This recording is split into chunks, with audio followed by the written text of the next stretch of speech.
You're listening to The Current. I'm Jill Riley, and I'm joined by a special guest, both on the radio and also a Zoom call. So we're in person. So it's always kind of funny where I'm like, I'm a radio person, I'm a video person. Not really quite sure which one I am, but I do know that I knew how to do the radio thing. Aaron Dessner is joining me. You would know him from The National, Big Red Machine, which we're going to spend some time talking about Big Red Machine today. Also as a producer and co-founder and curator of actually a handful of festivals, but we know the Eau Claire Festival best around these parts. But yeah, Big Red Machine is kind of the topic of discussion today because there's a new record coming out this Friday. So Aaron, how are you? Thanks for joining us. I'm good. Thanks for having me. I really appreciate it. And I love your radio station. So very happy. Appreciate that. So Big Red Machine. I think before, we kind of really dive into the new record, I think for anybody that's new to Big Red Machine, but, maybe familiar with kind of the world in which you work, and a lot of the musicians that you collaborate with are certainly from this area, or at least known to people who listen to The Current. Maybe just like a little bit of background on Big Red Machine, and when you kind of started working with Justin Vernon on it. Because I know for me, my first introduction was a few years ago at the Eau Claire Festival. That was kind of like, I remember that being the show that everybody, are you going to go see Big Red Machine? Are you going to go see Big Red Machine? So that was my introduction. So I guess, how did it start? I mean, to be honest, it started in 2008 because I wrote Justin on MySpace before we ever met, because I was producing this record called Dark Was the Night with my brother, Bryce. It was a charity record to benefit AIDS and HIV charities. And it was sort of focused on our generation of musicians, or loosely our community. And the first Bon Iver record had just come out. And like everyone else, I thought it was so beautiful and inspiring. And I just wrote him on MySpace, and that was when the National was touring behind Boxer. And so it was fairly early for us too, but I don't know, he was totally excited to contribute. And a week later or something, he sent a song called Bracket, Wisconsin in, which was had these multiple bass lines and mixed meter. It was this really amazing song and quite different from the first Bon Iver record, and much more of a band sound. And it was just really inspiring, and we couldn't believe it. And I think I was like, maybe if could we get him to do something else? And I think, I don't know, I've always been very collaborative. So I recorded myself playing the piano, and I just titled the sketch Big Red Machine.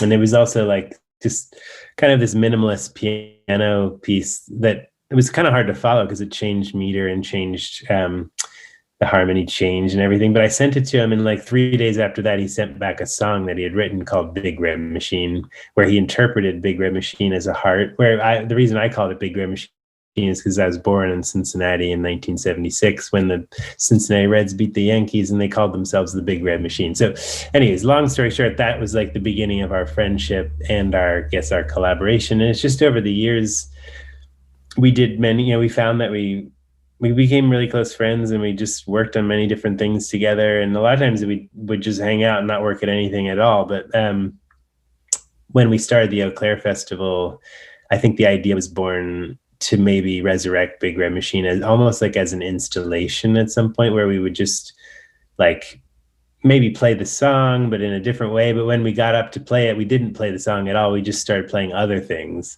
And so that's sort of how this band, if it is a band, was born, was just out of almost structured improvisation, and kind of reconnecting with the joy of just being spontaneous in music, and getting outside of the lane that you've been in, and seeking new sounds and new songs and new collaborators. And so it's like a band, but the windows and the doors are wide open, and the more voices there are, the better, in a way. And I think in a way it's also our version of The Last Waltz or something.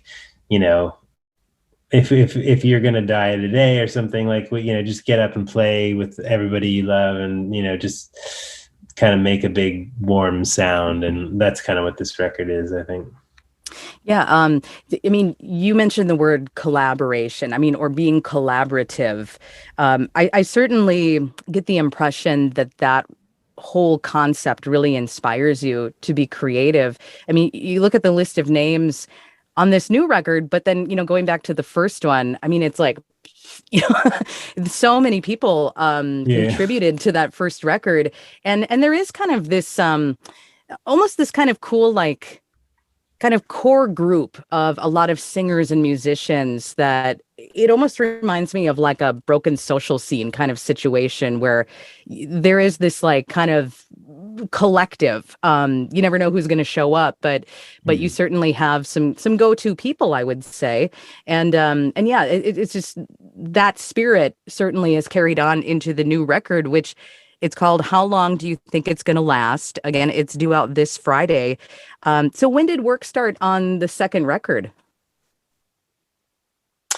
I mean, it really started as soon as the first one. So we made the first Big Red Machine record in 2017, maybe, and it came out in 2018. And then, like, fairly quickly, I just started making new tracks or new ideas, and and Justin sort of bounces off them, and we started like inviting friends to work on them, and it's just sort of been like a loosely ongoing process this whole time. And I think it's, for me, it's like this, it's a great outlet for when I feel like I need to just experiment and make music without really knowing what it is. And then sometimes like these things happen that you couldn't plan for, and a lot of those songs end up being Big Red Machine songs, I think, but they feel connected. I think this record feels very connected because of the emotional sort of nature of the music. And also it's almost like characters, a bunch of different characters in a book, but they're all singing about the similar things or something. But yeah, so we've been working on it probably for 3 years, I guess. So how do you decide when, you've got kind of this, I would say kind of wide network of kind of those singers and songwriters and musicians that you guys like to work with. How do you decide who to call? I mean, Fleet Foxes, Sharon Van Etten, Anise Mitchell, you'll have to tell me more about her as well. Taylor Swift is on the record, which you've worked with her before. So how do you kind of like, do you just kind of, are you moved by the songs you're writing? Like, oh, I know who would be great for this. How does that process work? Yeah, I mean, I think some of it's just like a discussion where a lot of these songs initially Justin would sing ideas or like spontaneously kind of like the melodies that he would hear in his head. And so, for example, Anais Mitchell, who's one of our favorite songwriters, and she's from Vermont, and people know her because she wrote the Hades, partly because she wrote the Hadestown musical, which won like 14 Tony Awards last year. But she's also like one of the main people in Bonnie Light Horseman, and she makes her own songs as well. And she's just really, really gifted singer and songwriter. And so for the song Latter Days, which is the first song record, like there was a sketch of it that Justin and I did quite a while ago, and then she listened to it and she sort of wrote the words to it and sings the verses, and he sings the choruses with her. And so that was, and I think we both felt like listening to that song that Aeneas would be inspired by it or would have ideas for it. Whereas, the song that Robin Pecknold sings from Fleet Foxes, that was something that I wrote. It's kind of like almost like I was channeling Phil Cook or something, playing the piano. Like I feel like I was maybe like I've seen him play so many times and love his playing. And so I was imagining the band maybe. But like when Justin he kind of wrote the chorus early on to that song, but then it was just a chorus, and we felt like, I don't know, I've always wanted to work with Robin, and he had been at my studio upstate New York. And so I just sent it to him, the music with the chorus, and he wrote the verses and the pre-chorus. And like, that's how it happened. And then Aeneas rewrote the words to the chorus, and then Justin and Aeneas sing it together. And it's just a very like organic process. So there's no like master plan, that's for sure. It's just kind of like, wherever the chips fall, they fall. I'm talking with Aaron Dessner about the new Big Red Machine record. How long do you think it's going to last? Aaron, what does that title suggest? Is there a theme going on? Is there kind of an overall creative message there? Because there are some really, I think, personal moments on this record. Yeah, I think the title. So the how long do you think it's going to last is a line from the first verse of Latter Days, which is the first song on the record, and really it was actually Taylor Swift who pointed it out to me that she thought it would be a beautiful album title, because that idea touches on a lot of themes that are in the record, like how long is this how long is your childhood going to last, or your innocence going to last? How long is this family going to last? How long is this friendship going to last, or this pandemic, or this depression, or this creative streak you're on, or this losing streak or winning streak, and all of these things that kind of appear in different ways in the record. And so to me, that was kind of a brilliant idea, and it really connected it all. But the record is quite personal. I think that there are these, like, I realize that a lot of it is about childhood, or about like kind of a nostalgia for a time before you've made mistakes, or kind of like encountered the uncertainties and anxieties of adulthood, and or dealing with family trauma, or depression, or things people go through, and so like a lot of it is kind of looking back for maybe a time before you've lost people, or searching for remedies, like and there's some beautiful, the first song Latter Days and the last song New Auburn are kind of like bookends, and I feel like they're, in a way, they're about very similar things. But the last song, Aeneas asks the question at the end, like, where do we come from out of thin air? And it's kind of like, I don't know, it's just this, like, thinking about the ephemeral nature of life, and how it's like a fleeting passing cloud or something at times, and people can be gone in an instant. And I think singing about that can help you feel better. So there's something hopeful about it, even though it sounds like it's very depressing, but it's actually, I find it hopeful. So Yeah, well, I mean, and you mentioned, how long is this going to last? And, people that can be gone in the blink of an eye. Tell me about the song Hutch. yeah, so Hutch was, I was very friendly with Frightened Rabbit, the band Frightened Rabbit from Scotland, and the singer-songwriter Scott Hutchison. They toured with the National many times over the years, and I produced their last record. And a few years ago, woke up to the news that he had gone missing, and obviously, was confirmed that he took his own life. And it's something like, anyone that had ever read his lyrics or listened to his songs would know that he struggled with depression, or had suicidal thoughts. But like, there's a difference when somebody actually does it, and like, it was just a very, very sad thing to lose someone, and for his family, and for his band, and like, so I thought, I wrote the music not long after that, and just like, it was this kind of very sad but spiritual, I guess, moving, like, piano music that I kind of, I don't know, it just reminded me of him, so I called it Hutch. And at some point, Justin heard it and wrote melodies to it. And like, eventually we wrote the words. And Justin actually never met Scott, but he kept kind of like, he was thinking through me empathetically in a way. But I think it kind of asks the question, like, did I do enough, or did I not pay enough attention to how you were feeling, or signs you were, giving us, and how did it get that bad? But also, like, I wish we could pick you back up, or that there are remedies. And I also think it's because I've gone through fairly serious depression myself, especially when I was younger. And it is like, it's a blink of an eye, like if you pull out of a tailspin or not. So I think it's just kind of like maybe calling attention to the fact that people need to ask for help. And I certainly do when I feel that I need it, but anyway, so that's what that song is about. Yeah, and to put it in a song, I mean, when we lose people in our life, whether it be to old age, or if somebody is suffering through depression and they take their own life, or someone dies of cancer, or a child dies, we're the ones left to process the loss. The people who have passed on, they're not processing that anymore. You know, we're kind of the ones left to process it. Yeah. So I mean, I imagine that, you know, that's therapeutic for you, but also very relatable for people that are listening to the music.